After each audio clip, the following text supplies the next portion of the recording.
define green technology? We are considering three key of technology areas, but we need to talk in how this technology can put into practice. What is the biggest challenge? Mainly the cost. It is a mindset that we have to change and try to promote. The pace of green technology adoptions in Vietnam. It's still in early stage, so we still have a lot of room. How has it changed the production mindset? It has given them a different type of thinking. Always have the thought of recycle and sustainability throughout the entire process. What makes you believe that Vietnam can move faster and further? Is moving in that direction, and I think that is good. Turn green technology into a social movement. We can change from very small practice, insights. Just making a greener environment for our company itself. One keyword. Symbiosis. One word, green.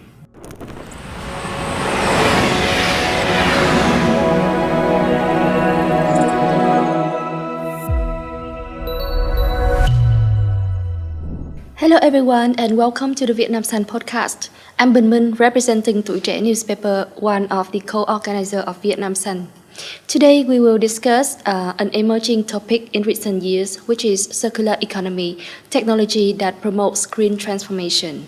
So when we talk about going green, most people tend to think about producers and consumers. However, it's just the surface. Behind the scene, there is a whole world of research, innovation, and technology, not only in production but also in collection and recycling, that plays a crucial role in building a truly circular economy. So, to help us explore this topic in depth, today we would like to welcome our two special guests.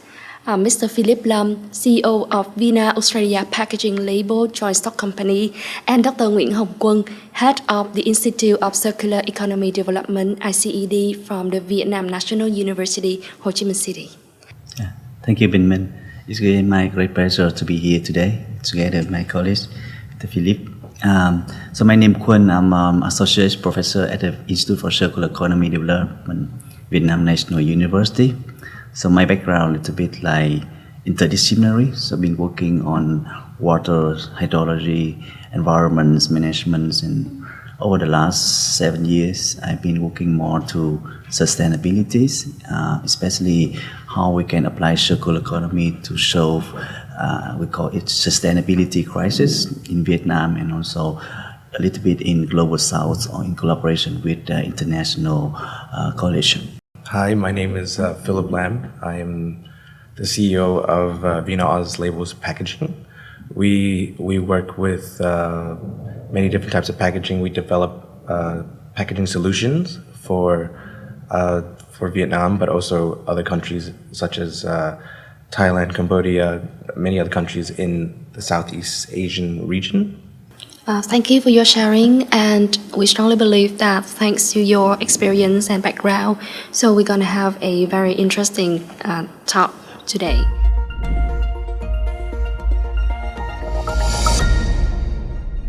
You know, the story of the circular economy today is closely tied to technology. From how we design packaging, collect and recycle materials, to how we manage data and run a closed-loop system. So let's start with what's happening inside company. So we would like to pose this question for Mr. Phillip. How does Vina House view the role of technology in building a circular economy, especially in the packaging industry, from the value chain to the full product life cycle? I think it's quite important for us to be looking into newer ways for recycling. It is quite important in my line of work.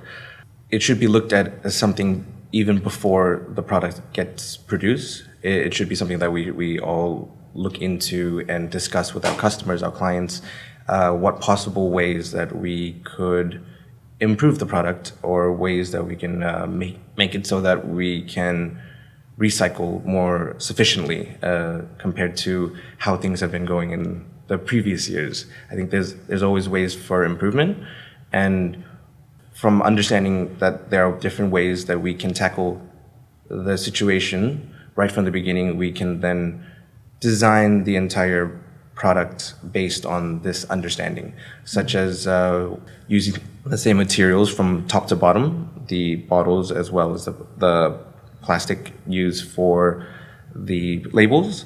That way, the whole product can be just de-inked and recycled all at once instead of having to separate all the parts bit by bit, because I find that the collection system may be still new at the moment, so it's not at the best state at the moment to be so sufficient to fully separate everything at the moment. I think that's one of the issues that we will probably talk about further later, but I think it's important for us to always have the thought of recycle and sustainability throughout the entire process of our work.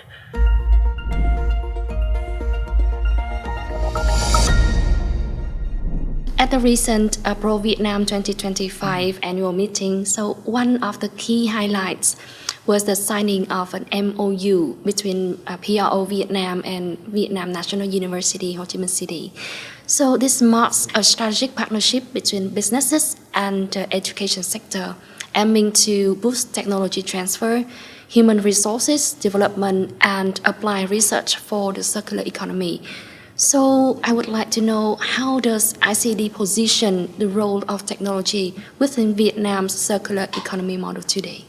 Of course, our university is one of the leading university in Vietnam and also in the regions regarding, we call it not just technology, but interdisciplinary university.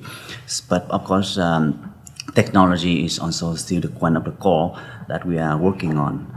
In our university, science technology innovation is been developed. Actually, is at different levels. So it can be from basic research. So people working, especially like from University of Science, they look at basic research on chemistries and biology and biotechnologies, and work together or in the University of Technology, where they try to do research, but also to transfer the research into societies. But of course, we observing there is a lot of, let's say, the gaps between research to practice. So I think the recent signings between PRO Vietnam and our university is trying to show this gap.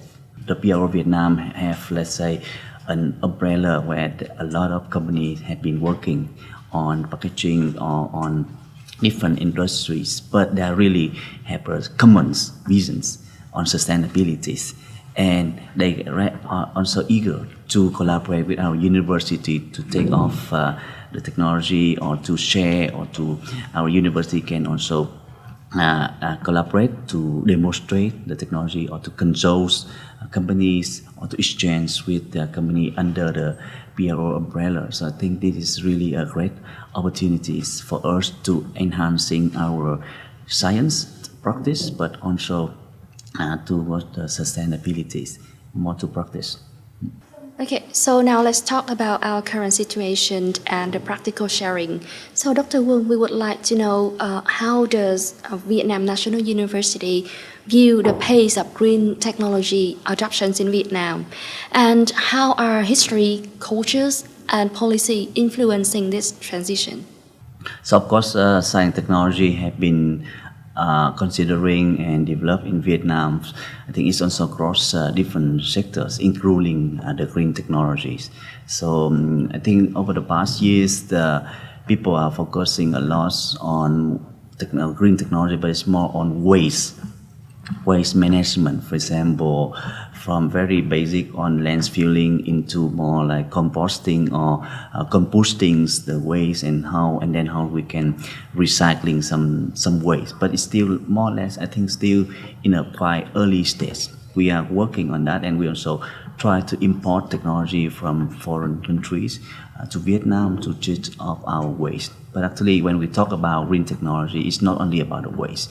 It's the need to look at the whole value chains of different products. Yeah. So I think we are still working on that. So Vietnam is going to do that, and the university actually they need to work also on that. Have been working a lot on that as well, because actually this is still a global topic, and research innovation is still needed, and it's not easy. So the university where we have talents, where we have youth, we have good researchers, and I think they can contribute a lot in this agenda. In terms of the students, for example, we need to train students, bring them to the laboratory, but also give them the way how they can practice. So, for example, in the university have been organizing a number of, let's say, competitions where students develop their ideas, and with the support of with our researcher, our professors, can help the student to improve the ideas and how they can add in science technology into the ideas, and then step by step, like incubation and others, to bring it into practice. But of course, this is still, I have to answer as mentioned again, it's still in early stage. So we still have a lot of room, especially in the university, to work on sustainability or green technology areas.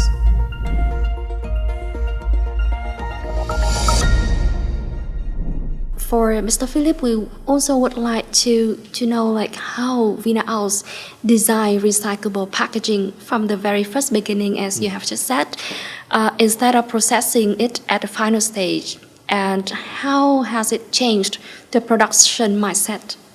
I would say that it has definitely changed for the better. Not only us, but our clients as well, because like stated, this is all quite new to Vietnam. This is all still something that is, I would say, probably more still developing, and has only probably started in the last 10 years, I would say. So there's still room to improve, and by doing this, I think that it has helped not only us, but everyone around us and who work with us to create more, not only some more sustainable and sustainable ways for their product, but also it has give them a different type of thinking, ways to tackle one situation. Maybe there's not always one correct way. There might be multiple different ways. Like, for instance, we may say that we need to be able to recycle everything, and there are materials such as PCR materials that are recyclable materials already from the beginning. But there are other ways, such as what we do is create an entire product that is made from one type of material. Therefore, once the collectors come to take that product, it's easier to recycle. Instead of having to only use a PCR material for the entire thing, we can just use one type of material that is able to be renewed or recycled, and that we are already currently using within the market today.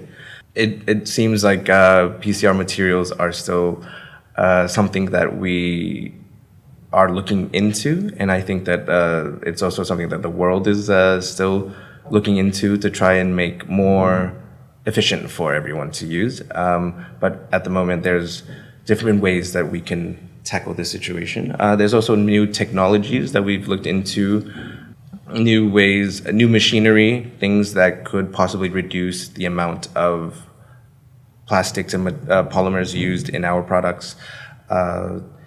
Different ways to down gauge the usage that each product will take. And I think things like this have definitely changed the mindset within the company, as well as changed the mindset of the people around us. And that is, I think, for the better, because at the moment, Vietnam seems to be moving in the right direction with the whole recycling situation.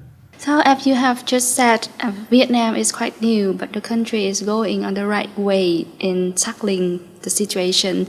So, we think the change in the mindset is really important, because it's not just about the practice, but also the change in the mindset will create long-lasting impact.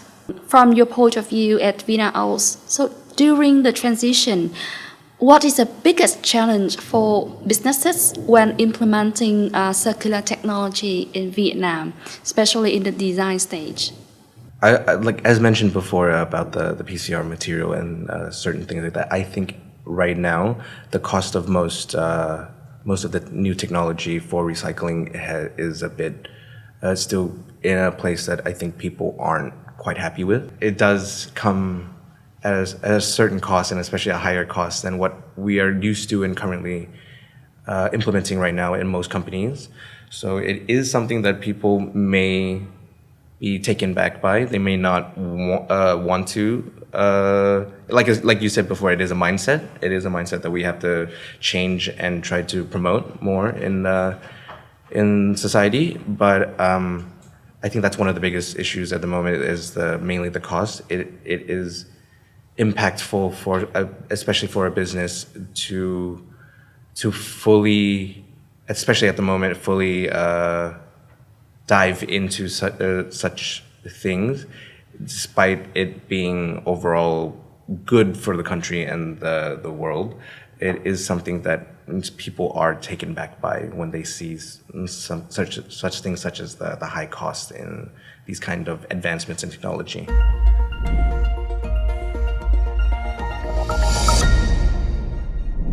Talk a bit about how to change from the strategic thinking into action. And before going further into this topic, so let's define green technology.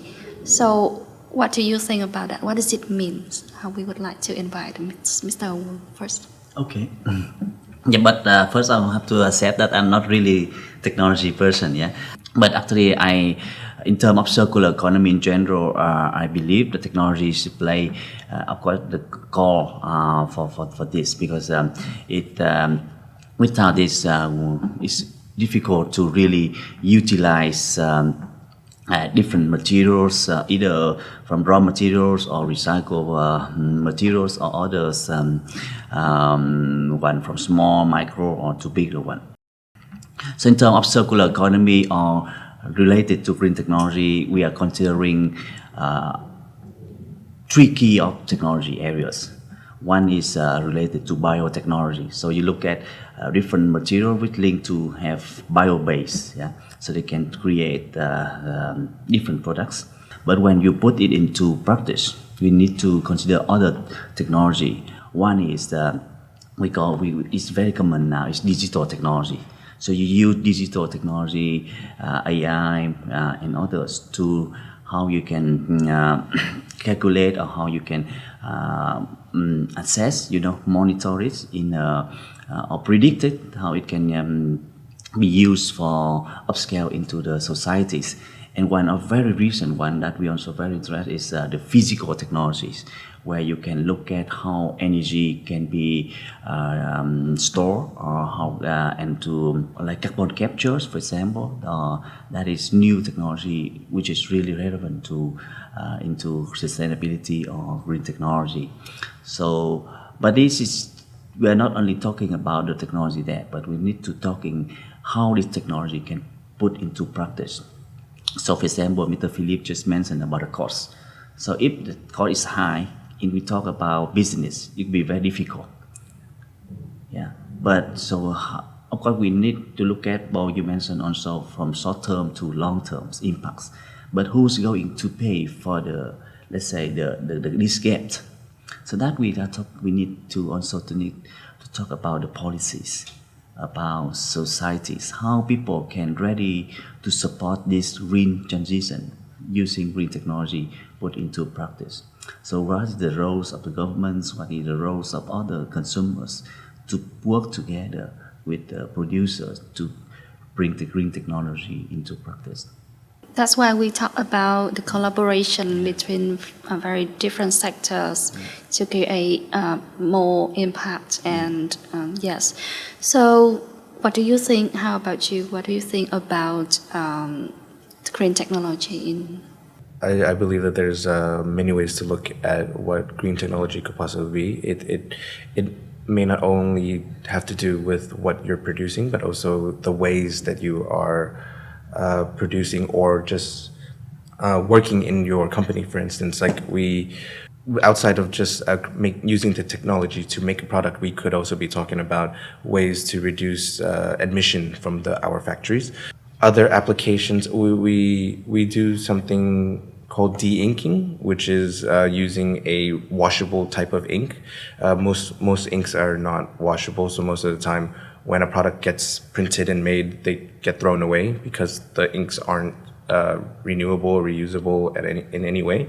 So we've looked into a product called de-inking, which is when you use an ink that can be washed off.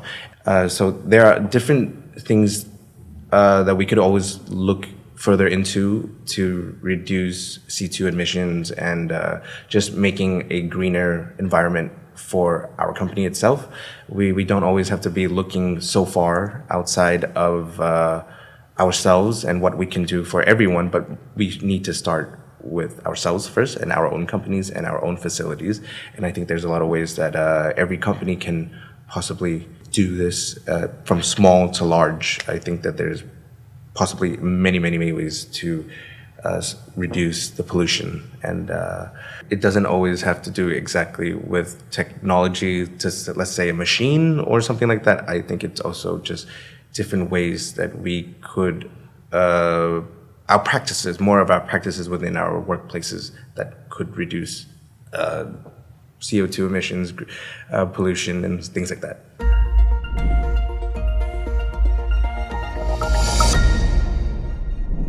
Dr. Won, do you think the young generation today, they tend to proactively research and learn about green technology? Yeah, sure. I'm very happy to see the young generations looking at sustainabilities and the contribution on that. So I think in general, I think they are aware quite good about this. Now with the technology, with the e-commerce and many others, that bring them a lot of convenience.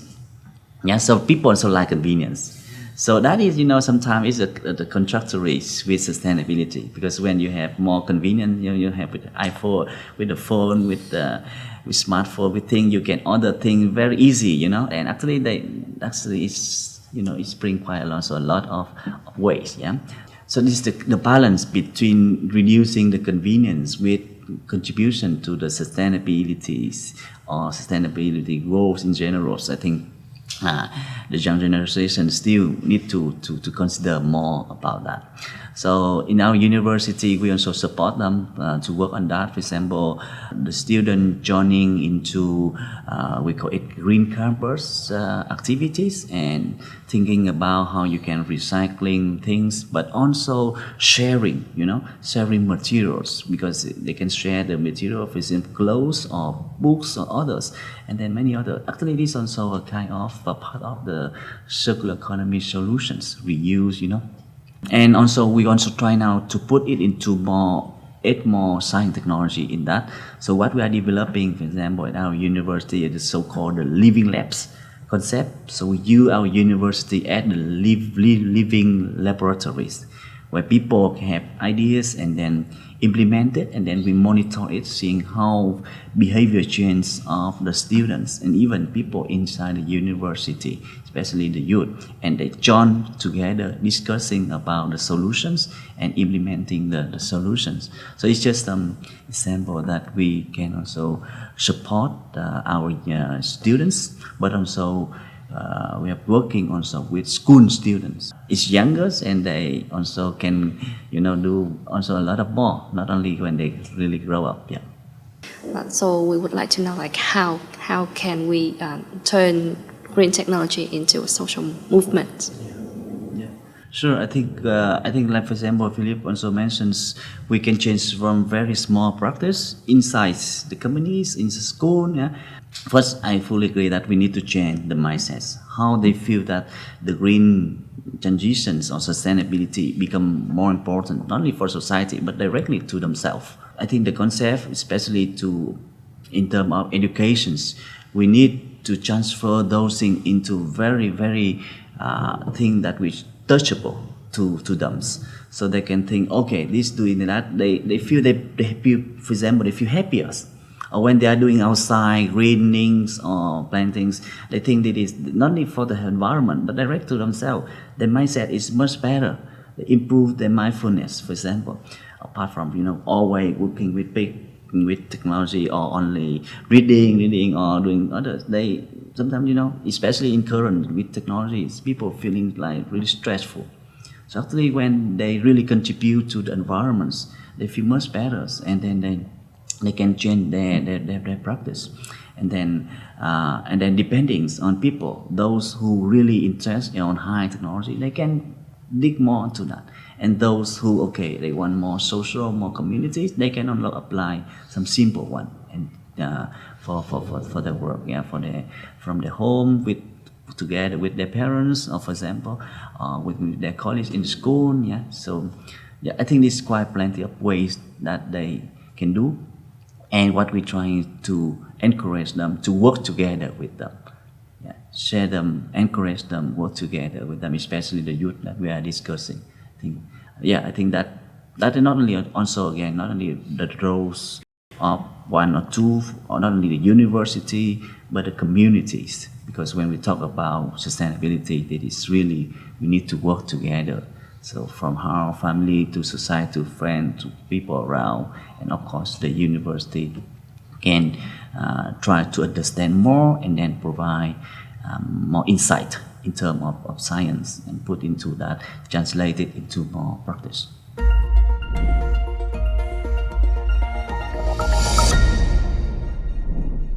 So from your perspective at Vina Úc, so Mr. Phillip, with your achievement and practical implementation, so what leading role do businesses and associations like PRO Vietnam play in the green transition journey? I would believe that besides from raising awareness, which is the largest thing, PRO Vietnam is creating a community. People associated with PRO Vietnam are very large companies, very large producers and businesses around, mostly global companies as well. So they have a lot of impact in what happens around the world, and I think that being able to create a community of such large groups of people and important people in the world, it helps to definitely raise awareness, but also people need to see these things more, especially with the children, the kids, younger students, and things like that. They most likely have seen these companies, these large companies before around everywhere they go. So if these large companies can start first by making a step forward in sustainability, I think that it helps create this kind of mindset and this kind of environment for the younger generations to see that this is something that we should all be pushing forward to move towards. For PRO, I think they're doing a good job with create this sort of community. For instance, there's not many groups and communities and such as this where there are business competitors that are in one group together. But that just goes to show that this is something more important than just about the business side. I think this is something that if we take away the business side, everyone can understand that this is something important.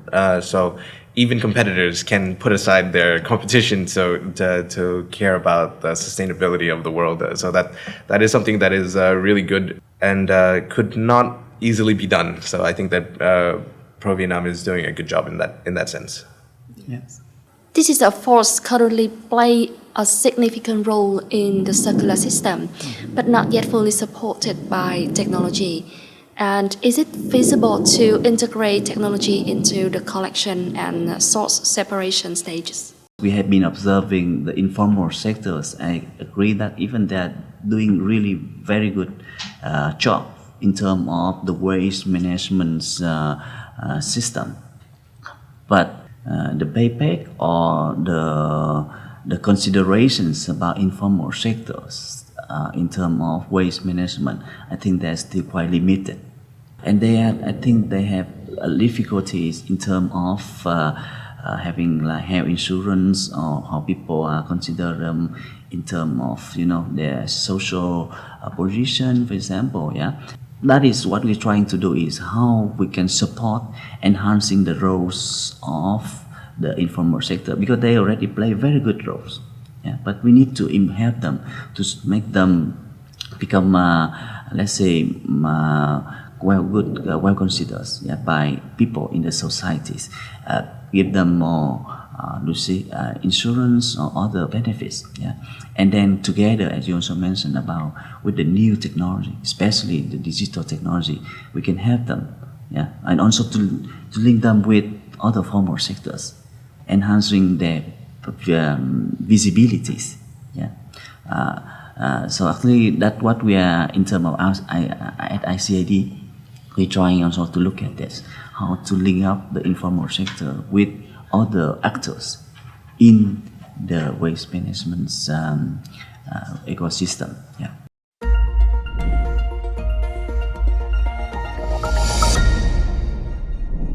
Mention about the recent signing ceremony for cooperation between PRO Vietnam and VNU Ho Chi Minh City emphasized the element of green human resources. So could you share a bit about on this? And beside technology, so what role does the development of green human resources play, and what preparations has the university made in training these generations?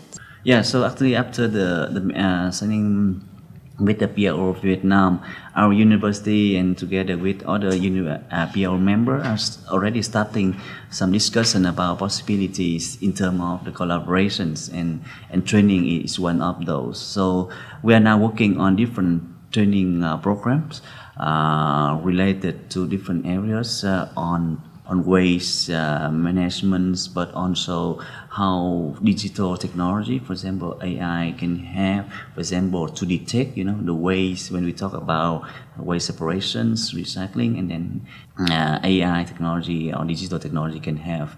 And also we are working together to develop some training program, especially on green technology, but green or sustainability in general. So it can be for different group of people in the network of PRO Vietnam. So it can be including upskilling for those as a member of the PRO Vietnam related to carbon credit, carbon emission, or carbon inventory related, but also, for example, in the ways we are talking about this, so how different actors in this ecosystem, including informal sectors, that we can work together. So actually we are now working on that together. So hopefully that we can start some training activities and even some research activities in the link to that in the next few months. Yeah. Yes. We see that we are moving towards a triple helix cooperation model from the government, academia, and business. So according to you, which link needs to be strengthened most to ensure this ecosystem operates as effectively? So we would like to hear from Mr. Phillips. I think that the policies from the government to the businesses to the consumers at the moment are just they're still a bit uncertain, and all we can do at the moment is to be prepared for the future. At the moment, we're not really sure what is coming. We can only look outside of Vietnam to see what other countries have done already, and we can only be prepared for the future. So I think that there may be some difficulties between the government and the policies coming down towards the rest of the country. I also think that there may be some issues with collection for the waste themselves. I think that they're at the moment the synchronization between the collecting of the waste and how it gets separated, things like that. I think that at the moment it's still quite primitive. It's still quite new. I think that there may be room for improvement and ways that we things like that could be done better, and just basic things like that. I think right now could go a long way in our future. I think right now the main thing is that I think that we need to be more clear on the policies and what we could possibly be pushing forward, because right now most of the time we're just doing things because we can, not because we have to, more than because we see it as something that we can do as a community and as as a country or together. I think most of the time it's just doing it because we feel like we need to do it at the moment. It's an obligation.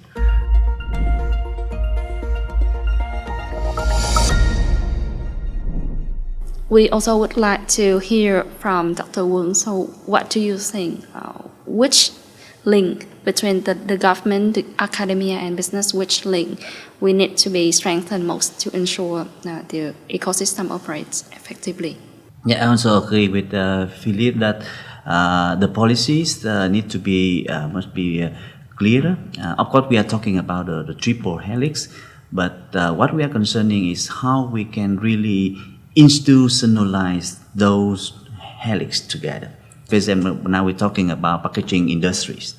So when we want to improve the packaging industries, what is the roles of the company they have been doing? They have technology, they develop products, and what the roles of the government, how they can have the business to bring those product into the market or to support them, and what they need more research. So what is the role of the university? So those things need to work together on a specific topic and make it really happen.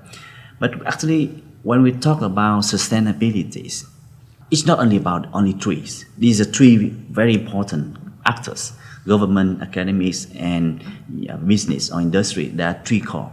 But of course, when we talk about sustainability, we discussed earlier, that is, we need to talk about the roles also of the societies.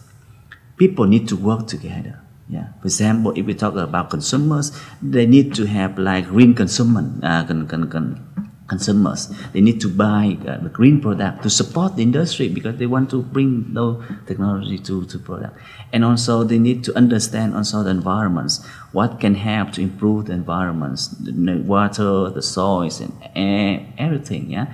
And then they need to support also other organizations, especially we talk about emissions, that is global one. So we need also international partners, international support to work together.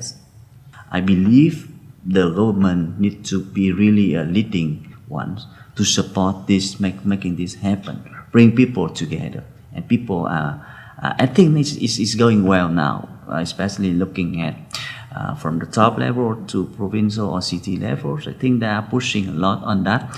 And I think one is to turn it into more clear actions, real projects, work together.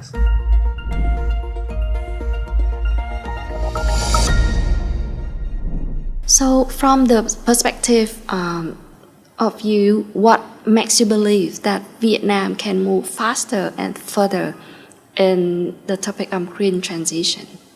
We are still in the very beginning in these journeys, and actually we have a lot of potentials to really utilize circular economy.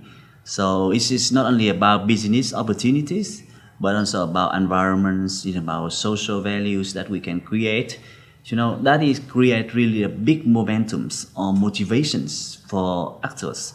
So now we have the policies from the governments. I think from the top levels, we have a lot of already, we call it initiative or strategic plans for that. So for example, we have early this year, we have the National Action Plan for Circular Economy.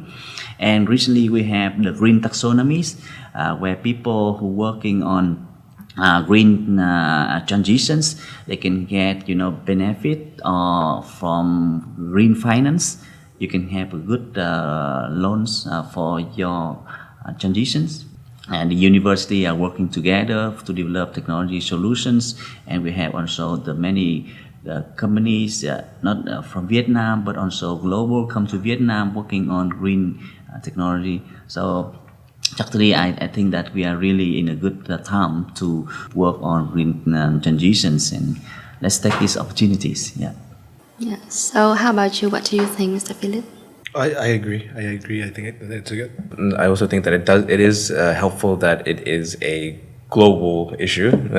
So that way everyone can work together, and because at the moment maybe for a lot of people it may seem like me by myself I cannot do anything, just one person. But I think that if everyone changes their mindset to feel as if we all do a little bit together, it will make a huge impact on this. So every small bit counts to the bigger picture. And I think that that's very important. And we're, at the moment, I think that it is moving in that direction. And I think that that is good.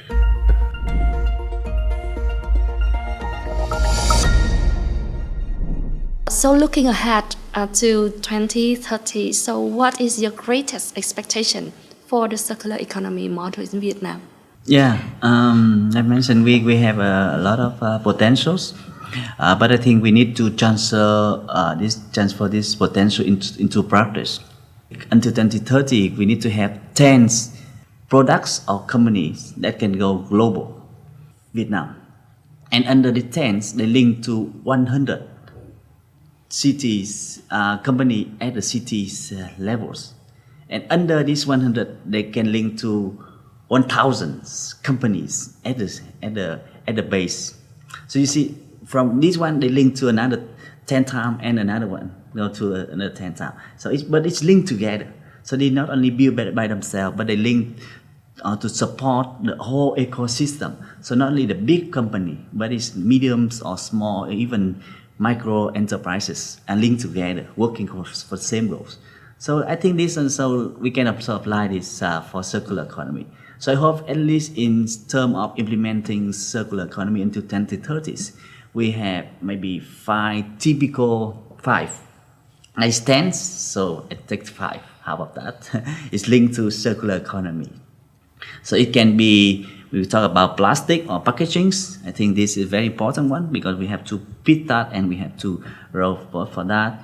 And then maybe we can go to more strong bio-related. So we have agriculture, so we go to related to bioeconomy, circular bioeconomy. We can go to energies, very important. And we can go to very practice now linked to our developments, either on industrial constructions or transportation, but also very typical recently that we are working really hard together on, for example, textile industry, for example. So I hope that we have quite potential, but I think as this 5, we can push a lot on circular economy and and grow those ecosystem of these 5 sectors. Yeah. So how about you? What do you think, Mr. Phillip? I'm hoping that there's a more clear understanding between everyone, from the producers to the consumers to the government. I think I hope that there's one clear understanding between everyone. We can move forward in a more efficient manner, because at the moment it just seems like most people are just going in different directions, and we're just hoping to do as much as we can. Hoping that by 2030, policies are a bit clearer, things are moving forward a bit faster. I think that we're all moving in the right direction at the moment, but because at the moment it's seen more as a problem, like more of a problem that we should be solving, but there's no clear way to tackle this situation. Also, by 2030, I believe that there needs to be a reduction in the usage of polymers, stated by the government. They would like to have a large reduction in the uses of the polymers. I think that at the moment it is quite a hard thing to do. I think it is a hard thing to do. I don't believe that we could remove polymers from the world entirely. It's still something that I think that we will be using in our lifetime, but I think that there are definitely many ways that we could reduce, reuse, recycle. Hopefully in the next 5 years that these things are more prevalent in our society.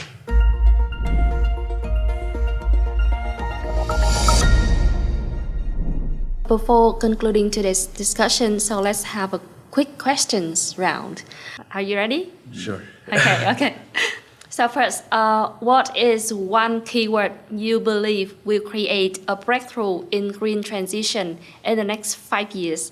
I think in normal world I call it partnership, but in terms of circular economy I call it symbiosis. Green, I think it's a very broad word. It's very general, but I think it can explain a lot of different things that we're talking about at the moment. Yeah, it's an umbrella word. Yeah, it's an umbrella word. Yeah. Yes, yeah. So if only one action could be chosen to start the green journey, so what would you choose, Mr. Phillip?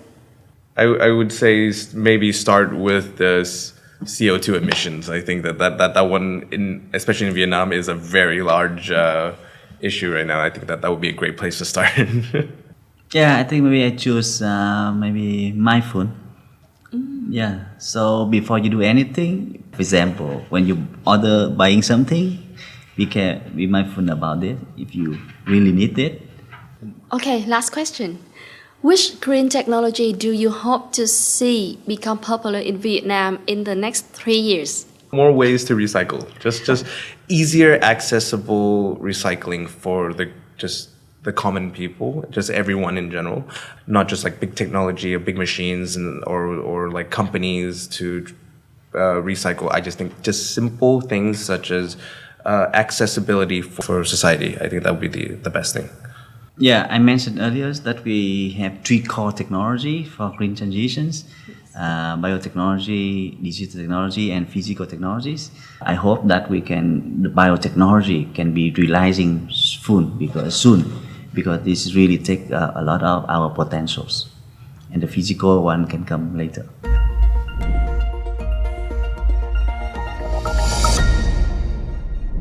Okay, we would like to thank our 2 esteemed guests for dedicating your time to share very practical and insightful stories and perspectives today at our Vietnam Sun podcast.